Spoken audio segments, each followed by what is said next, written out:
The blood on the bathroom floor was still fresh when Amanda Morrison realized her 6-year-old daughter had stopped breathing. Hi, my beautiful family. Welcome back to Linda's Stories. If grace carried you, like this video. If faith still lights your path, comment, "I'm with Linda." Let's begin. The fluorescent lights of Boston Children's Hospital emergency room buzzed overhead like angry wasps as Amanda sat rigid in the plastic chair, her daughter's blood still staining the knees of her scrubs. She was a pediatric nurse. She knew what a nosebleed that wouldn't stop meant. She knew what those purple bruises flowering across Sophie's golden brown skin meant. She'd known for 3 weeks, really, watching her little girl fade from bright-eyed chatter to afternoon naps that stretched into evenings, watching her push away plates of mac and cheese with barely a bite taken. But knowing and hearing are different animals entirely. Dr. Patricia Chen had been gentle when she'd called Amanda into the consultation room 30 minutes ago, but there was no gentle way to say it. Acute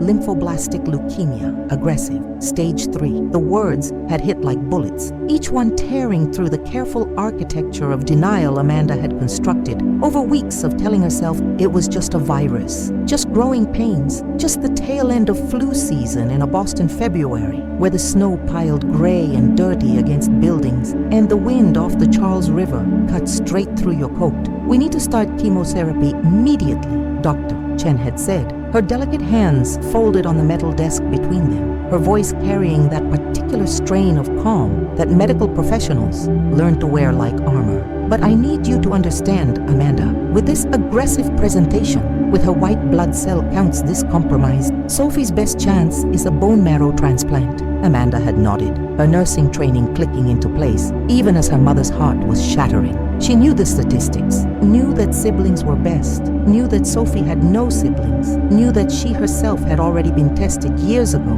when she donated blood and learned she was a half match at best, useless for this purpose. "We'll start searching the National Registry immediately," Dr. Chen had continued. "Sometimes we get lucky, sometimes we find a match within weeks." But they hadn't gotten lucky. 3 days later, after Sophie's first brutal round of chemotherapy that left her retching into a pink plastic basin while cartoons played unwatched on the television mounted to the wall, Dr. Chen had returned with news that made Amanda's hands go numb. "There's one match," the doctor had said, and Amanda had felt hope surge before Dr. Chen's expression registered. "It's a perfect 10 out of 10 match. But Amanda, it's not from the general registry. This match came up through a private network we sometimes cross-reference for high-profile cases." The manila folder Dr. Chen slid across the narrow table in the family consultation room had felt impossibly heavy. Inside, a single sheet of paper, a name Amanda hadn't spoken aloud in 6 years, 7 months, and 13 days. Marcus Whitmore, CEO of Whitmore Industries. Net worth estimated at $4.3 billion.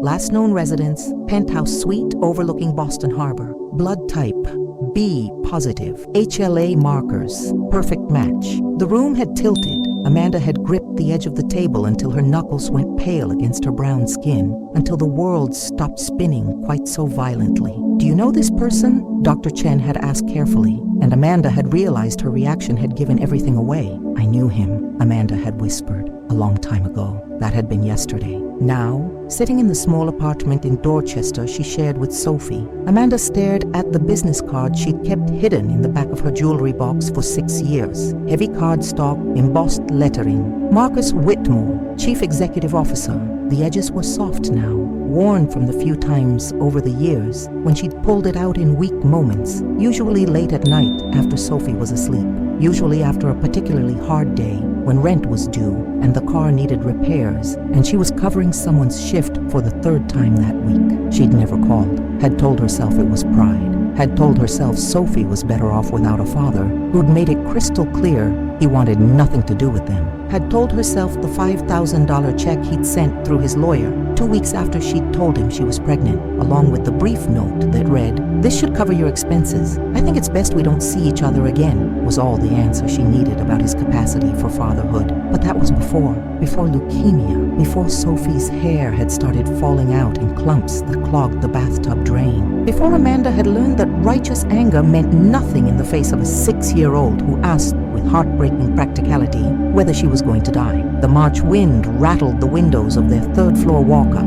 Outside, Dorchester was settling into evening, the street lights flickering on along Columbia Road, the sound of traffic constant and familiar. Inside, Sophie slept in her pink bedroom with the glow-in-the-dark stars Amanda had stuck to the ceiling when they'd moved in 4 years ago. She slept more than she was awake now, the chemo stealing her energy even as it fought to save her life. Amanda picked up her phone. Her hands were shaking. She'd rehearsed this moment 1,000 times in her mind since yesterday, trying different opening lines, different approaches. But now, with Marcus Whitmore's private number glowing on her screen, the number Dr. Chen had somehow procured through the hospital's connections, all those rehearsals evaporated. The phone rang once. Twice. Amanda's heart was a drum against her ribs. Whitmore. His voice was exactly as she remembered it. Deep, professional, carrying that particular confidence of someone who'd never had to question whether the world would bend to accommodate him. In the background, she could hear the muted sounds of an office after hours, the hum of climate control, the distant ping of an elevator. Marcus.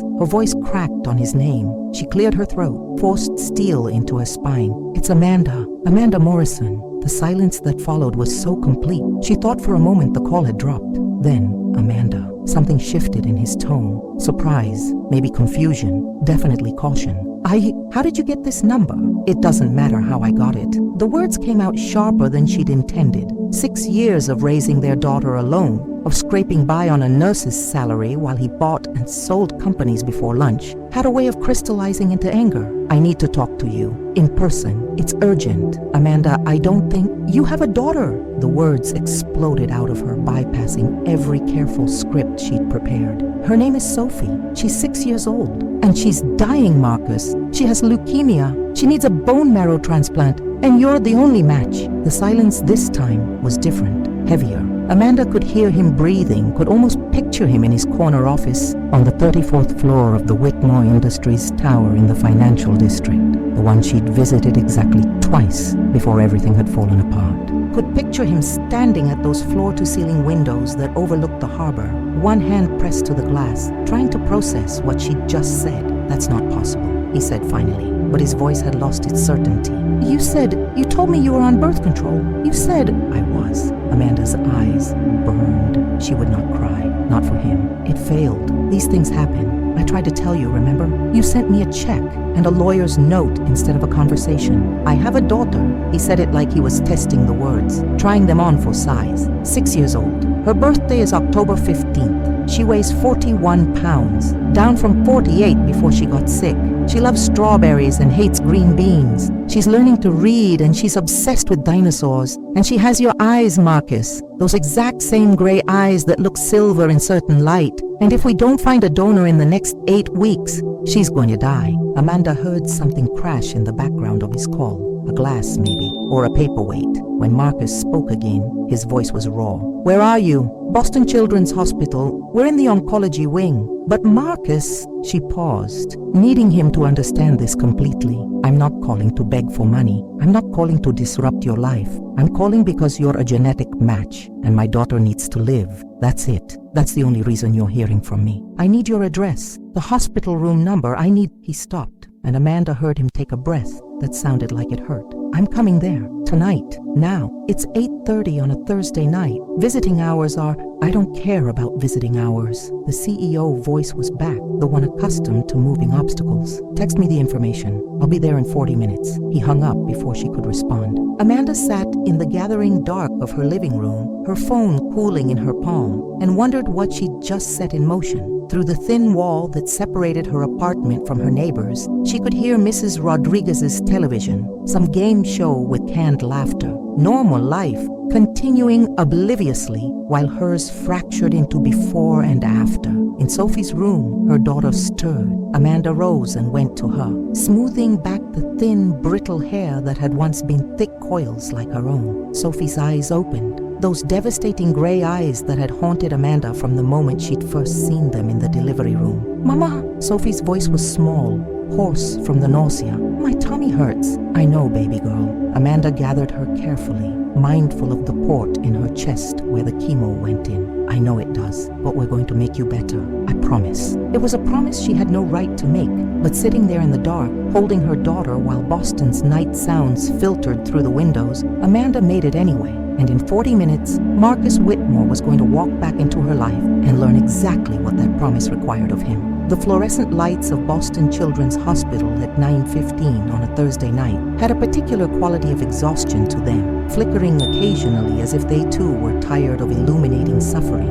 Amanda stood in the hallway outside Sophie's room in the pediatric oncology ward, her arms crossed tight across her chest, watching the elevator bank at the far end of the corridor. Parents shuffled past, hollow-eyed and running on coffee and terror. A nurse Amanda knew from the staff lounge nodded sympathetically as she passed, pushing a medication cart that squeaked rhythmically. Sophie was asleep again, finally, after Amanda had managed to get half a cup of ginger ale and 3 saltine crackers into her. The anti-nausea medication was a brutal calculus, strong enough to let her eat, but never quite strong enough to erase the sick feeling completely. Amanda had sat beside her bed for 30 minutes after calling Marcus, holding Sophie's small hand and trying not to catastrophize about what was coming. The elevator chimed. Amanda's spine straightened automatically, but it was just another family. Grandparents, maybe, carrying stuffed animals and worn expressions. Not him, not yet.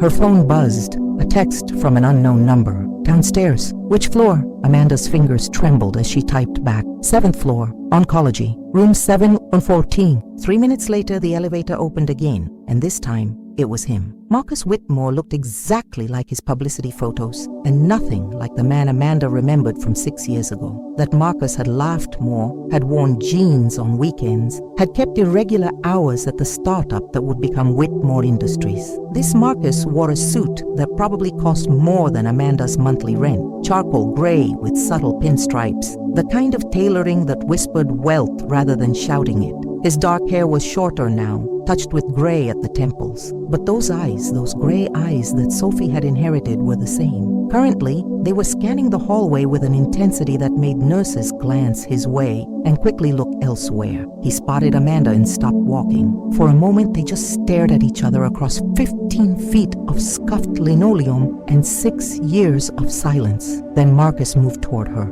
and Amanda noticed he was gripping his phone so hard his knuckles had gone white. Amanda. He stopped 3 feet away, as if afraid to come closer. Up close, she could see the tension in his jaw, the way his throat worked as he swallowed. I came as soon as I could. I was in a board meeting when you called. I left. My assistant is probably having a breakdown trying to reschedule everything. Thank you for coming. The words felt inadequate, but Amanda didn't know what else to say. What did you say to the man who'd once told you that your unplanned pregnancy was unfortunate timing and not part of the 5-year plan? The man who'd chosen a company over a family? The man who was now, impossibly, the only thing standing between your daughter and death? Where is she? Marcus's voice was tight. Where's Sophie? She's sleeping. The chemo makes her exhausted. Amanda gestured toward room 714, but she didn't move toward it. Not yet. Before you go in there, we need to talk. We need to establish some ground rules. Something flashed across Marcus's face. Anger, maybe, or desperation. Ground rules? Amanda, you just told me I have a daughter who's dying. You can't expect me to... I can expect whatever I need to protect my child. Amanda kept her voice low, but the steel in it made Marcus stop mid-sentence. Around them, the hospital continued its evening rhythm, but they might as well have been alone for all the attention Amanda paid to anyone else. You made your choice 6 years ago. You chose your company, your trajectory, your plan. Fine, that was your right. But Sophie has grown up without you. She doesn't know you exist. She thinks her father is someone who died before she was born, because that lie was kinder than the truth. Marcus flinched like she'd hit him. You told her I was dead? What was I supposed to tell her? Amanda's voice broke despite her best efforts. That her father gave me $5,000 and told me not to contact him again. That he picked profit margins over her existence. She's 6, Marcus. 6. And she's had to be so brave already. Braver than any child should have to be. I won't let you waltz in here and complicate things unless you're prepared to actually show up. That's not fair. Marcus ran a hand through his hair, disrupting its careful styling. For the first time, Amanda saw something behind the CEO mask. Fear, real, genuine terror. You never gave me a chance. You called me once, left one voicemail saying you needed to talk, and when I had my attorney reach out to schedule a meeting, you hit me with paternity papers and a pregnancy announcement in the same envelope. Do you have any idea what that felt like? Like a trap. Like everything we'd had, which I thought was real, was just calculated. calculated? Amanda's laugh was bitter. You think I planned this? I was 26 years old, Marcus. I was a year into my nursing career. I had student loans and a studio apartment in Alston with mice in the walls. Getting pregnant by a tech entrepreneur who was barely sleeping because of funding rounds was the opposite of my life plan. Then why? Marcus stopped, closing his eyes. When he opened them again, something in his expression had shifted, softened. Why didn't you fight harder? Why didn't you come to the office, call me directly, make me listen? Because you'd already made it clear what you wanted. Amanda's arms were still crossed, a barrier between them. The check, Marcus, the note. I think it's best we don't see each other again. What part of that suggested you wanted to co-parent? I was terrified. The admission came out rough, almost angry. I was 28, Amanda. Whitmore Industries was 6 months old. We had 3 employees and investors breathing down my neck about Q2 projections. I was sleeping 4 hours a night and living on coffee and terror that everything I built was going to collapse. A baby wasn't, I couldn't process it, I know.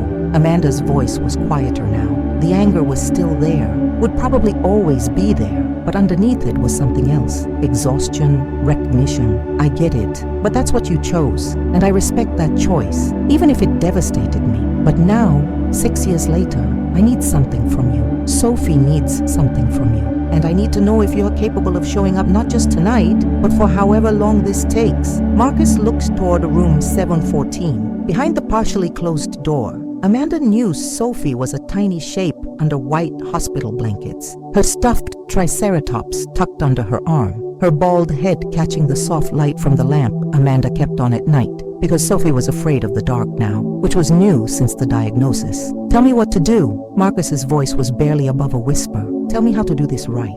There is no right. Amanda finally uncrossed her arms. Her hands felt useless at her sides. There's just what comes next. You'll meet her. You'll be kind. You won't make promises you can't keep.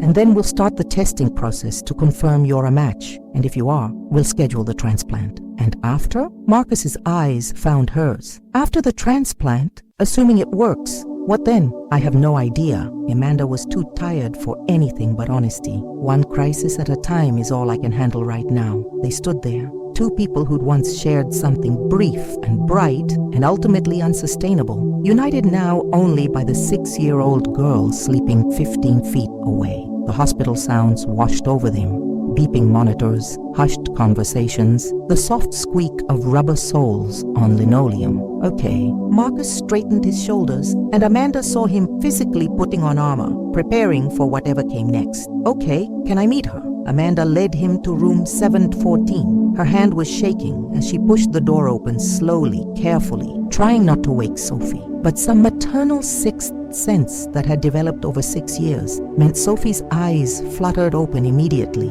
Those devastating gray eyes that were about to see themselves reflected in another person for the first time. Mama! Sophie's voice was thin, confused by the late hour and stranger in the doorway. Who's that? Amanda moved to Sophie's beside, taking her daughter's hand. Behind her, she heard Marcus make a sound like he'd been punched. She didn't turn around, couldn't bear to see his face as he looked at the evidence of his choice and its consequences. Sophie, baby, this is Marcus. He's a friend of Mama's, and he's going to help you get better. Sophie studied Marcus with the frank, unnerving directness of 6-year-olds. Her gaze traced his face, lingered on his eyes. You have gray eyes like me, she said finally. Most people have brown. Marcus moved closer, his expensive shoes silent on the linoleum. He crouched beside the bed, bringing himself to Sophie's eye level, and Amanda saw his hands were shaking. Yeah, he managed. That's pretty special, isn't it? Not many people have gray eyes. Mama says they look like storm clouds. Sophie's head tilted on the pillow. Are you going to give me your bone marrow? Dr. Chen says I need bone marrow from someone who matches me. She says it's like finding someone who has the same special code inside them. If I match, then yes. Marcus's voice was remarkably steady, considering Amanda could see the muscle jumping in his jaw. I'll give you whatever you need to get better. Does it hurt? Sophie asked. The bone marrow thing? I don't know, Marcus admitted. But even if it does, I'd still do it. Some things are worth a little hurt. Sophie considered this with the seriousness of a much older person. Then she smiled, a small, fragile thing that broke Amanda's heart. Okay, thank you, Marcus, with the gray eyes. Amanda watched as Marcus smiled back, and in that moment she saw something crack in his careful CEO composure. His eyes were bright with unshed tears. His hand lifted as if to touch Sophie's, then stopped, hovering in the air between them, uncertain of permission. Sophie solved the problem by reaching out and taking his hand in her smaller one. "Your hand is big," she observed. "Bigger than Mama's." "Yeah." Marcus's voice was wrecked. "I guess it is." They stayed like that for a long moment, father and daughter meeting for the first time, while Amanda stood apart, watching the beginning of something she couldn't yet name. Outside, March snow had started to fall, unusual for this late in the season, the flakes visible against the dark glass of Sophie's window. Inside, the three of them formed a tableau that would have looked, to an outsider, almost normal, almost like a family. But Amanda knew better. She knew how much was broken between her and Marcus, how much damage 6 years could do. She knew that matching bone marrow didn't equal forgiveness, didn't erase abandonment, didn't automatically create the bonds that should have formed years ago. Still, watching Sophie laugh as Marcus made a clumsy attempt at a dinosaur impression, seeing her daughter's face light up in a way it hadn't since before the diagnosis, Amanda felt something unfamiliar stir in her chest. Not hope,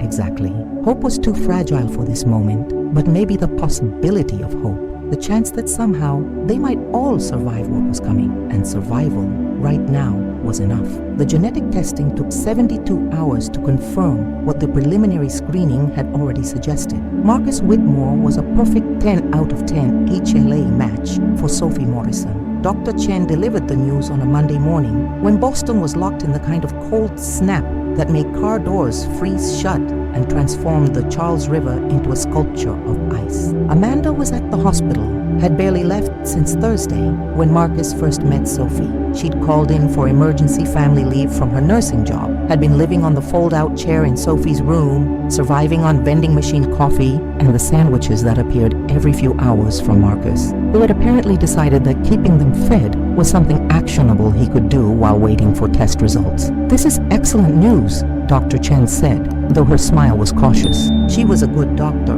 which meant she knew better than to celebrate prematurely. "We can schedule the transplant for 2 weeks from now. That gives us time to get Sophie through one more round of chemo to reduce her blast cell count. And it gives Marcus time to have his physical workup and preparation." Marcus was standing by the window in the consultation room, still in his business suit, though it was barely 7 in the morning. Amanda had learned over the past 4 days that he was an insomniac, that he started work at 5:30 most days, that he consumed black coffee like other people breathed. She'd learned that he'd visited Sophie every evening since Thursday, bringing increasingly elaborate stuffed dinosaurs until Sophie's hospital room looked like a prehistoric zoo. She'd learned that he asked questions relentlessly, drilling Dr. Chen and the oncology team until he understood every aspect of Sophie's treatment down to the molecular level. CEO habits, Amanda supposed, the need to master every variable. 2 weeks. Marcus turned from the window. "That seems long. Can we do it sooner?" "The timing is deliberate," Dr. Chen explained with the patience of someone who'd clearly had this conversation before. "We need Sophie's system in the best possible condition to accept the transplant. Rush it, and we risk rejection or complications. Walk me through the procedure." Marcus pulled out his phone, opened what looked like a notes app.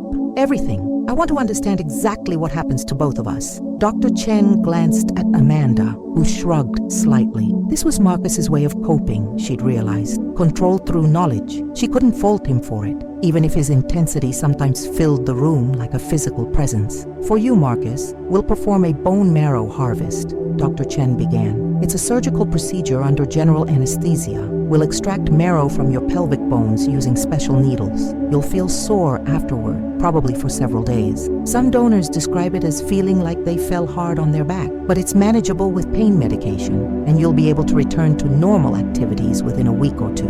Marcus nodded, typing notes. "And for Sophie? Sophie will undergo what we call conditioning," Dr. Chen continued. "High-dose chemotherapy and possibly radiation to destroy her existing bone marrow, both healthy and cancerous. This will essentially eliminate her immune system, making her extremely vulnerable to infection. Then we'll infuse her with your harvested cells. They'll travel through her bloodstream to her bones, and if everything goes as we hope, begin producing new, healthy blood cells. If everything goes as we hope, Marcus repeated, his voice flat. What's the percentage chance this works? With a perfect match and Sophie's age, we're looking at approximately 70 to 80% success rate, Dr. Chen said. Those are good odds, Marcus. 20 to 30% chance my daughter dies. Marcus set his phone down on the table between them with careful precision. That's what you're telling me. That's the reality with any transplant, Dr. Chen said gently. But without it, Sophie's chances are much, much lower. The leukemia is aggressive. The chemo alone isn't enough. The silence that followed was broken only by the hum of the hospital's heating system struggling against March cold. Amanda found herself watching Marcus's face, cataloging the micro-expressions that flickered across it. Fear, determination, something that looked almost like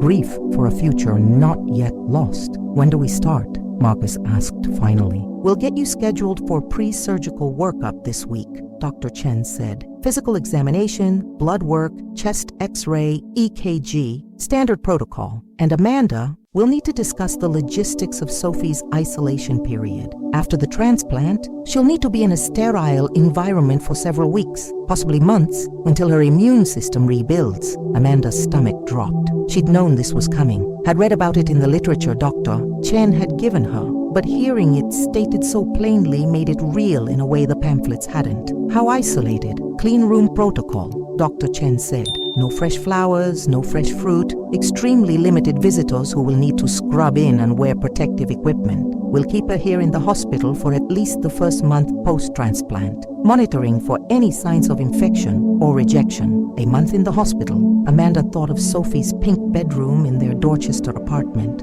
the glow-in-the-dark stars, the small shelf of dinosaur books. She'll hate that. I know. Dr. Chen's sympathy was genuine, but it's necessary. Her immune system will be essentially non-existent for weeks after the transplant. Even a common cold could be fatal. Marcus was typing again, his fingers moving rapidly across his phone screen. I'll take care of accommodations for you, he said without looking up.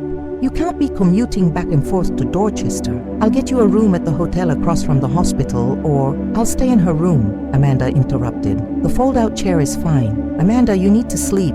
Actually sleep in a bed. Marcus finally looked up, and the concern in his expression was so unexpected it made Amanda's defenses falter. Let me do this. Let me help. Why? The question came out sharper than she'd intended. Why now? Why does it take our daughter almost dying for you to suddenly care about whether I sleep in a bed? Dr. Chen stood smoothly. I'll give you two a moment, she said, and was out the door before either of them could protest. Marcus waited until the door clicked shut before answering. You want honesty? Fine. 6 years ago, I was a coward. I was so focused on building something, proving something, that when you told me you were pregnant, all I could see was everything I'd lose, everything that would have to change. I wasn't ready to be a father I didn't want to be, so I took the coward's way out. I wrote a check and pretended the problem would just go away. He stood, paced to the window, turned back. The morning light cut harsh shadows across his face. But she didn't go away, did she? She's real. She's 6 years old and she loves dinosaurs, and she has my eyes and my stubbornness. God, Amanda, have you noticed how stubborn she is? And I missed all of it. Her first steps, her first words, 6 years of her life, and I can't get that back. There's no acquisition strategy for lost time. No merger that gives me those years. Amanda's throat was tight. Then why? Because I'm terrified. The admission seemed to cost him something. I'm terrified that I found out I have a daughter, and I'm going to lose her in the same breath. I'm terrified that the only thing I can offer her is bone marrow and money. And what kind of father does that make me? But those are the only things I know how to give, Amanda. So let me give them. Let me get you a decent place to sleep. Let me keep bringing food. Let me be useful in the only ways I know how while we wait to see if my cells can save her life. Amanda studied him, this man who was both stranger and intimately known. She'd loved him once briefly, in that intense way you love someone when you're young and everything feels possible. But that was before abandonment, before single motherhood, before she'd learned that love without commitment was just a nice word for temporary. Okay, she said finally. Okay, get me a hotel room. But Marcus, understand something. This doesn't change anything between us. We're not suddenly a family because of genetics and necessity. We're two people trying to save a little girl. That's it. I know. Marcus's expression was unreadable, but maybe that's enough. For now, the next 2 weeks passed in a blur of preparation and mounting anxiety. Sophie endured another round of chemotherapy that left her pale and weak, her voice reduced to whispers, her appetite nearly non-existent. Marcus visited every evening at 6 o'clock sharp, became as much a fixture of room 714 as the monitors and the IV poles. He read to Sophie from dinosaur books, his deep voice stumbling over words like Pachycephalosaurus and Therizinosaurus until Sophie corrected him with the solemnity of an expert. He brought her iPad loaded with nature documentaries. He sat with her through the bad nights when the nausea was overwhelming and Amanda was running on fumes and Sophie just needed someone to hold her hand while she cried. And slowly, almost imperceptibly, something shifted. Sophie started calling him Marcus with the ease of familiarity. She asked him about his work, his office, his life outside the hospital with the unfiltered curiosity of childhood. Do you have a dog? What's your favorite dinosaur? Have you ever been to space? And Marcus answered every question with a seriousness that suggested he understood how important these small exchanges were, how they were the building blocks of something neither of them could name yet. Amanda watched it happen with emotions she couldn't untangle. Relief that Sophie was bonding with her father. Resentment that it took a crisis to make him show up. Fear that this was temporary, that once Sophie was better, Marcus would disappear back into his billion-dollar life and leave them behind again. But mostly, underneath everything else, exhaustion. She was so tired of being strong, of making decisions, of carrying everything alone. And dangerous as it was to admit, there was something almost comforting about sharing the weight, even with someone who'd once dropped it entirely. The night before the transplant, Amanda couldn't sleep. She left Sophie with a nurse she trusted and took the elevator down to the hospital's small chapel on the first floor. It was non-sectarian, just a quiet room with comfortable chairs and soft lighting and a large window that looked out onto a small garden, currently buried in snow. She wasn't particularly religious, but she needed silence, needed space to feel everything she'd been holding back. She didn't hear him come in until Marcus spoke from the doorway. "I thought I might find you here." Amanda didn't turn around. "Shouldn't you be sleeping? Your surgery is at 6 tomorrow morning." Should be, can't. She heard him cross the room, felt him settle into the chair beside hers. They sat in silence for a long moment. Two people who'd once shared much more than space, now connected only by biology and desperation. "I'm scared," Marcus said finally. "I don't think I've ever been this scared in my life. And I've done IPOs and hostile takeover defenses and board presentations that could have ended my career. Welcome to parenthood," Amanda said, and her laugh was more bitter than she'd intended. The fear never really goes away. You just learn to function around it. How? Marcus turned to look at her. How do you do this? How have you done this for 6 years? The worry, the responsibility, the constant presence of potential disaster. You just do. Amanda finally met his eyes. Because the alternative is unthinkable. Because she's your child, and you love her more than you fear what might happen. Because at the end of the day, you're all she has. She has you, Marcus corrected. She's had you all along, and from what I can see, you've been extraordinary. The apartment might be small, but it's filled with her art and her books. She's confident and curious and kind. You did that, Amanda, alone, while working full-time. I can't even imagine. Don't. Amanda held up a hand. Don't try to absolve yourself with compliments. It doesn't work that way. I'm not trying to absolve anything. Marcus leaned forward, elbows on his knees, hands clasped. I'm trying to understand what I missed, what I threw away, because I was too focused on the wrong things. And what are the right things? I don't know yet. His honesty was disarming, but I'm starting to think they might look like a 6-year-old girl who knows more about dinosaurs than I ever will, and has your strength running through her like steel. Amanda felt something crack in her chest. She'd held her anger like armor for 6 years, had wrapped it around herself for protection. But here, in the quiet dark of the chapel with the transplant looming and terror a living thing between them, the armor felt too heavy to carry. If you hurt her, Amanda said, her voice low and fierce, if you do this halfway, if you show up for the crisis and then disappear when things get normal and boring and routine, I will never forgive you. She can survive leukemia, she can survive chemotherapy and bone marrow transplants and months of recovery, but she can't survive being abandoned twice by the same person. Do you understand? I understand. Marcus's gray eyes held hers, and I'm staying, not just for the transplant. After. however long it takes, whatever she needs. You say that now. I mean it. He reached out slowly, giving her time to pull away. When she didn't, he took her hand. His palm was warm against her cold fingers. I know I have no right to ask you to trust me. I know I destroyed that 6 years ago, but I'm asking you to let me try. Let me be her father. Let me prove I'm capable of being more than a checkbook and a genetic match. Amanda wanted to pull her hand away, wanted to rebuild her walls and her certainty that men like Marcus Whitmore couldn't change, didn't change. But she was tired, and tomorrow they would harvest his bone marrow and infuse it into their daughter, and for however long it took, they would be bound together in ways that transcended their messy history. Okay, she whispered, try. But Marcus, if you fail, I won't. He squeezed her hand once, then let go. I can't. There's too much at stake.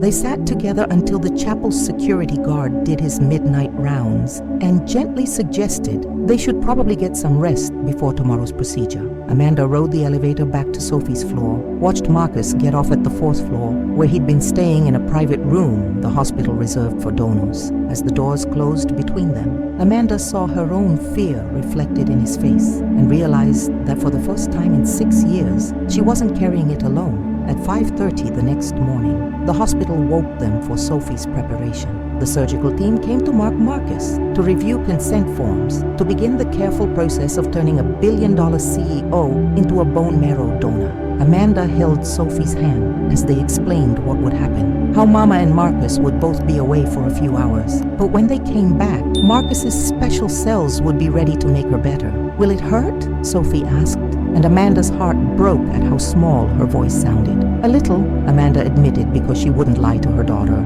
But we'll be right here, and every bit of hurt is bringing you closer to being healthy again. Sophie considered this, then turned to look at Marcus, who'd appeared in the doorway in a hospital gown that made him look vulnerable in a way his suits never did. Thank you for your bone marrow, she said seriously. That's a really nice present. Marcus crossed to her bedside, crouched down, and Amanda saw his eyes were already bright with unshed tears. It's my honor, he said, and his voice only shook a little. You're the bravest person I've ever met. Braver than you? Sophie asked. So much braver. Marcus smiled, and it was real and raw and absolutely devastating. I'm terrified right now, but you're not, are you? I'm a little scared, Sophie admitted. But Mama says brave doesn't mean not scared. It means scared, but doing it anyway. Your mama's a smart woman. Marcus glanced at Amanda, and the look that passed between them held more than 6 years of history. It held recognition, partnership, the tentative beginning of something that might,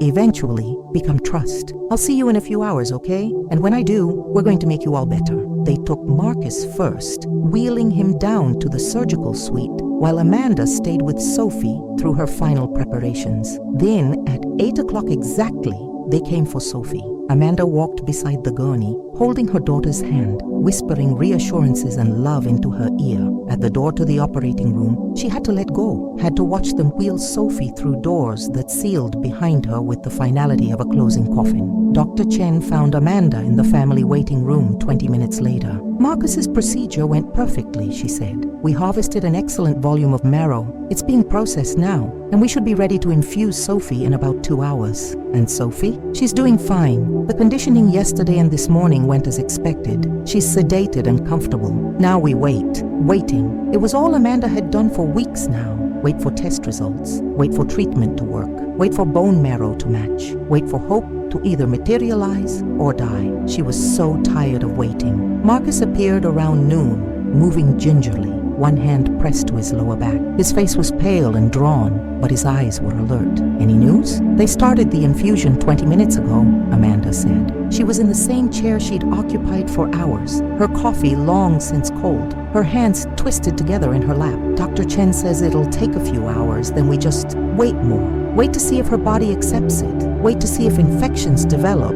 Wait to see if it works. Marcus lowered himself carefully into the chair beside her, wincing. How long does the waiting last? Weeks, maybe months. Amanda's laugh was hollow. Welcome to the hardest part of parenting. The not knowing, the helplessness. They sat together as the afternoon crept toward evening, as the light through the windows shifted from pale winter sun to the premature dark of March in New England. Nurses came and went with updates. The infusion was complete. Sophie was stable. She was being moved to the isolation unit. They could see her soon, but only after scrubbing in completely. At 7 o'clock, Dr. Chen brought them to Sophie's new room. It was different from the one before. Sterile, clinical. Everything that could harbor infection had been stripped away. Sophie lay in the center of the oversized hospital bed. Small and bald and so fragile looking, it physically hurt Amanda to see her. But she was awake, and when she saw them at the door in their gowns and masks and gloves, she smiled. "Did it work?" she asked. "Am I getting better now?"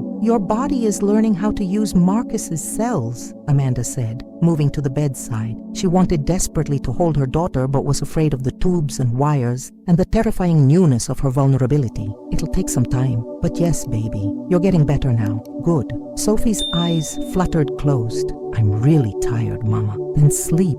Amanda smoothed the sterile sheet over Sophie's chest. "We'll be right here when you wake up." They stayed through the night, Marcus and Amanda taking turns dozing in the chairs outside the isolation room, never both sleeping at the same time, as if their vigilance could somehow will Sophie's body to accept the transplant. Dawn came gray and cold. Dr. Chen arrived at 6 for morning rounds, checked Sophie's vitals, read the cascade of numbers from her monitors. "So far, so good," she said. "The next 72 hours are critical. If we can get through them without infection or major rejection symptoms, we're in much better shape."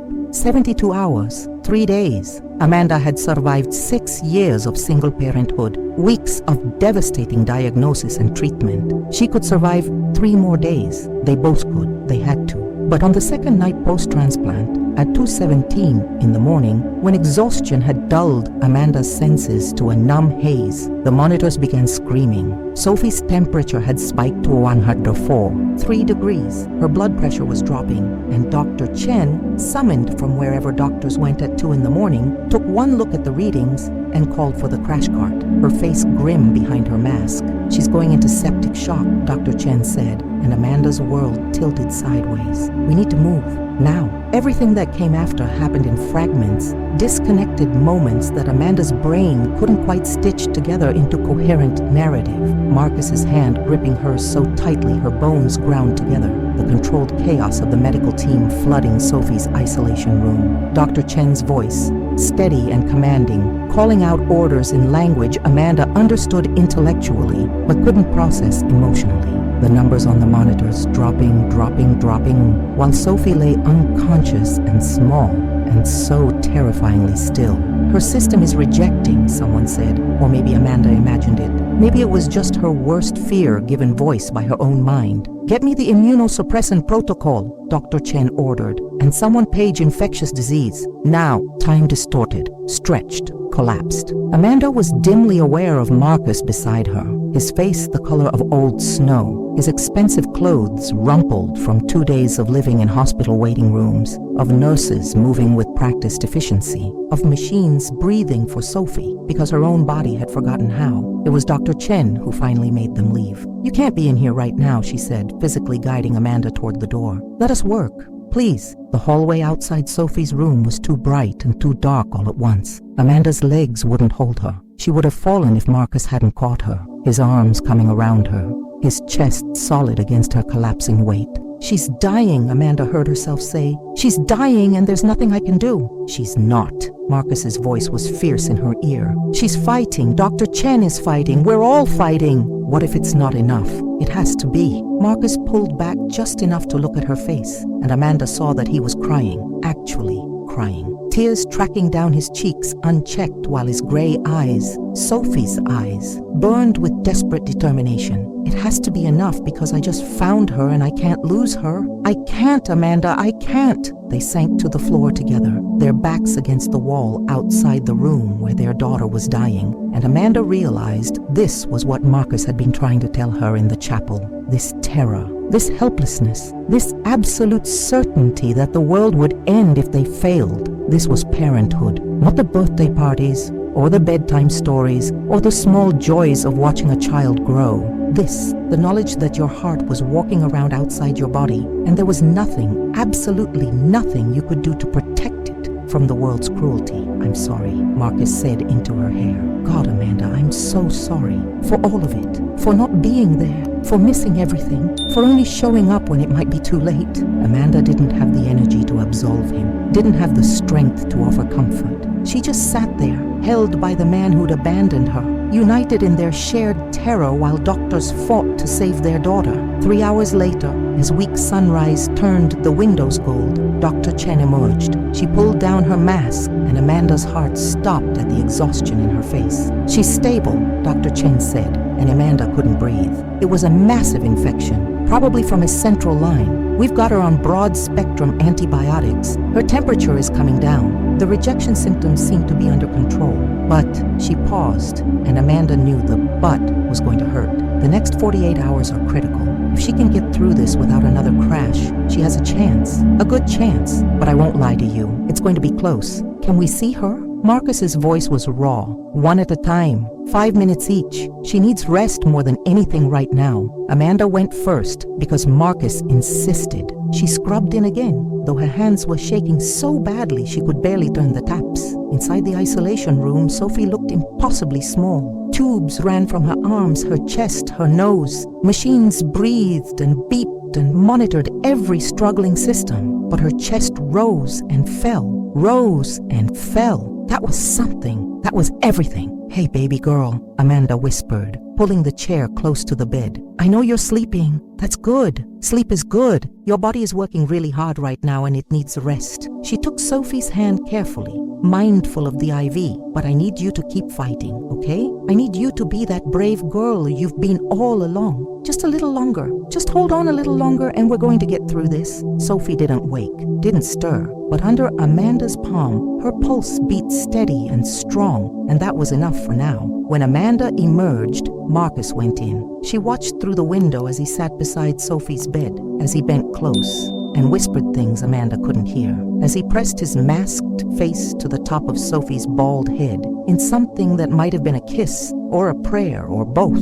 The next 2 days were the longest of Amanda's life. Sophie drifted in and out of consciousness, sometimes lucid enough to recognize them, sometimes lost in fever dreams that made her cry out for things that didn't exist. The infection raged and retreated and raged again. Her temperature spiked, dropped, spiked again. Amanda stopped sleeping, stopped eating, existed in a state of hypervigilance that bordered on dissociation. Marcus stayed. Through all of it, he stayed, canceled board meetings via phone from the hospital, made executive decisions from the consultation room, kept Whitmore Industries running with one hand while the other held Sophie's or Amanda's, or simply pressed against the isolation room window as if he could will his daughter back to health through sheer force of presence. On the 4th day, Sophie opened her eyes and asked for water.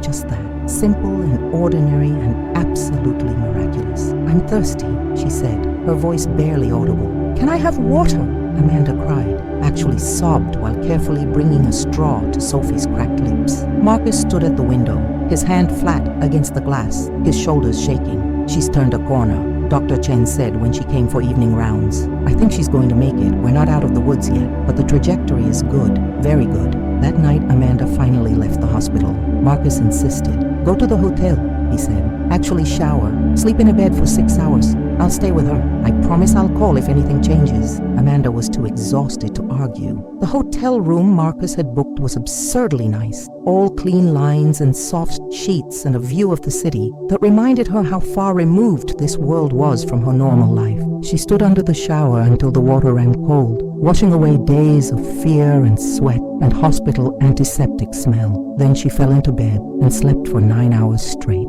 dreamless and deep.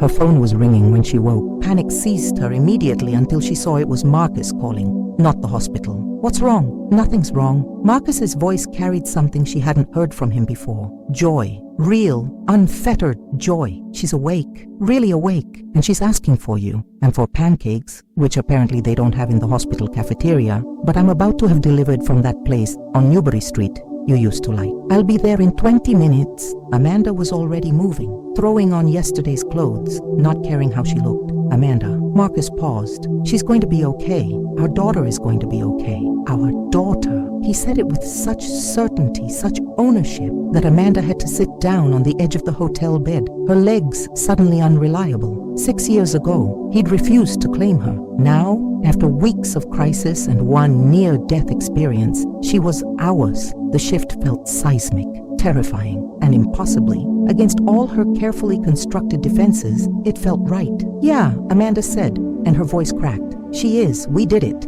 No. Marcus's correction was gentle. You did it. All I did was show up at the end with some genetic material. You did everything that mattered. You showed up, Amanda said. That's not nothing. It's not enough, but it's a start. When Amanda got to the hospital, she found Sophie sitting up in bed, Marcus beside her reading from yet another dinosaur book. Sophie's face lit up when she saw her mother. Mama, Marcus says his cells are teaching my body how to be healthy again. Is that true? That's exactly true. Amanda crossed to the bed, pulled Sophie into the gentlest hug possible, breathed in the smell of her daughter. Sick still, yes, but alive, gloriously alive.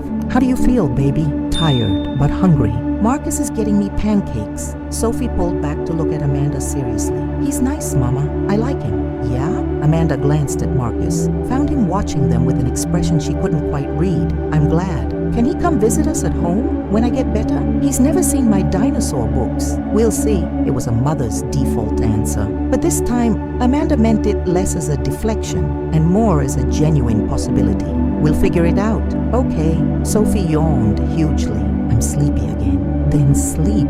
Amanda helped her lie back down. Marcus and I will be right here. They stayed. Through Sophie's recovery, slow and gradual but steady. Through the weeks of isolation and careful monitoring. Through the small victories, appetite returning, energy increasing, hair growing back in soft dark curls. Through the setbacks, minor infections, adjustment of medications, the endless vigilance of rebuilding an immune system from scratch. Through it all, Marcus showed up every day. Sometimes for hours, sometimes for 20-minute windows between meetings. But he came. And somewhere in those weeks of shared crisis and tentative hope, Amanda felt the rigid certainty of her anger beginning to soften. One evening, 6 weeks post-transplant, Marcus brought dinner from a Thai place near his office. Sophie was asleep early, exhausted from physical therapy. Amanda and Marcus ate in the family lounge, the first time they'd shared a meal outside Sophie's presence. I've been thinking, Marcus said, setting down his pad thai, about after, when she's cleared to go home. I want to be involved, actually involved, not just weekend visits or occasional phone calls. I want to learn how to braid her hair, though God knows I'll be terrible at it. I want to know her teacher's name and her friends' names and which dinosaur is her current favorite. Triceratops, Amanda supplied automatically. It's been Triceratops for 8 months now. See, I didn't know that. Marcus leaned forward. I want to know that. I want to know everything. And I know I don't have the right to ask. I know showing up in a crisis doesn't erase 6 years of absence. But Amanda, I'm asking anyway. Let me try. Let me be her father. For real this time. Amanda studied him across the cheap table. This man who'd once been so certain that fatherhood would destroy his plans. He looked older now than he had 6 weeks ago. Tired. More real somehow. As if crisis had burned away the careful polish and left something more genuine underneath. You hurt her, Amanda said quietly, and I will make your life hell. I don't care how much money you have. I don't care how powerful you are. You hurt my daughter, and you'll regret it. I know. Marcus didn't flinch from her gaze. I accept those terms. Then okay. Amanda took a breath. Try. Be her father. But Marcus, understand what that means. It means showing up when it's boring, when there's no crisis to solve, when it's just bedtime routines and packed lunches and parent-teacher conferences. Can you do that? Can you be ordinary? I don't know. His honesty was disarming, but I want to find out. They sat together as the evenings settled around them. Two people who'd started as lovers, become strangers, and were now tentatively becoming something else. Co-parents, partners in the enormous responsibility of raising Sophie. Maybe, eventually, friends. It wasn't a fairy tale. There was no grand reconciliation, no sweeping romance rekindled. but sitting there, planning carpools and discussing Sophie's school schedule for the fall, Amanda thought maybe that was okay. Maybe the real story wasn't about second chances at love. Maybe it was about choosing every day to show up for the people who needed you, and maybe that was enough. 3 months later, Sophie stood in their small Dorchester apartment, arms spread wide, spinning in circles while her curls flew around her face. "I'm not sick anymore," she shouted, her voice strong and clear and absolutely beautiful. Dr. Chen said, "I'm not sick anymore." Amanda watched from the doorway, her heart so full it physically hurt. Marcus stood beside her, close enough that their shoulders touched. In the weeks since Sophie's discharge, he'd become a fixture in their lives. Awkward at first, certainly. Unclear on bedtime negotiations and the critical difference between snack time and actual dinner. But present, learning, trying. "Thank you," Amanda said quietly, so only Marcus could hear.